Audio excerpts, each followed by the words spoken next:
Hi friends, పిల్లలు ఇష్టంగా తినే ఆలూ చిప్స్ని మనము ఇంట్లోనే తయారు చేసుకుందామా. ముందుగా మనం తగినన్ని ఆలుగడ్డలను తీసుకొని వాటిపైన ఉన్నటువంటి పీల్ని మొత్తం తీసేసుకుందాము. ఇలా అన్నిటికీ పీల్ మొత్తం తీసేసుకొని పక్కన పెట్టుకుందామండి. తర్వాత ఆలూ స్లైసర్ తీసుకొని 1 బై 1 ఇలా స్లైస్ చేసుకోవడమే. మనకు నచ్చిన షేప్లో కూడా చేసుకోవచ్చండి.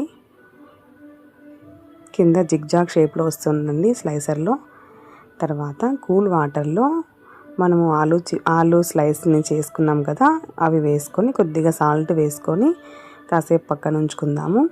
తర్వాత ఒక కాటన్ క్లాత్ తీసుకొని వాటన్నిటిని ఇలా ఆరబెట్టుకోవడమే ఫ్యాన్ కింద.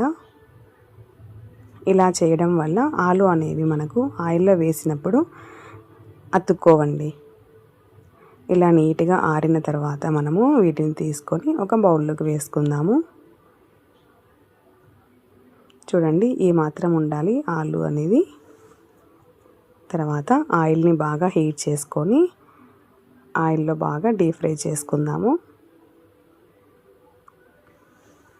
మనం బయట కొనేదానికంటే ఇలా చేసి పెట్టుకోవడం ఒక 2-3 డేస్ వరకు స్టోర్ చేసుకోవచ్చండి. ఇలా చేసి పెట్టడం వల్ల పిల్లలకి ఇలా కొంచెం మంచి రంగు వచ్చేంత వరకు ఫ్రై చేసుకుందాము. చూడండి ఫ్రెండ్స్, అచ్చం మనం బయట కొన్న ఆలూ చిప్స్ లాగానే వచ్చాయి కదా.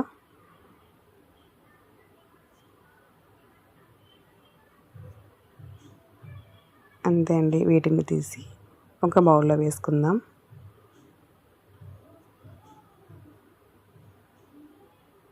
మంచిగా కరకరలాడుతూ మనకి ఆలూ చిప్స్ అనేవి రెడీ అయ్యాయి. వీటిలో మనము సాల్ట్, కొద్దిగా కారం వేసుకొని బాగా మిక్స్ చేసుకుందామండి.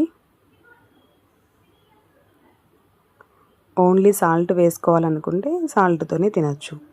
కొద్దిగా స్పైసీ కావాలనుకుంటే కారం వేసుకోవచ్చండి. చూడండి, మనకి కరకరలాడే ఆలూ చిప్స్ అనేవి రెడీ అయ్యాయి. ఇవాళ మేము ఈవినింగ్ వచ్చేసి రాగి మాల్ట్ అండ్ ఆలూ చిప్స్తో స్నాక్స్ ముగించాము.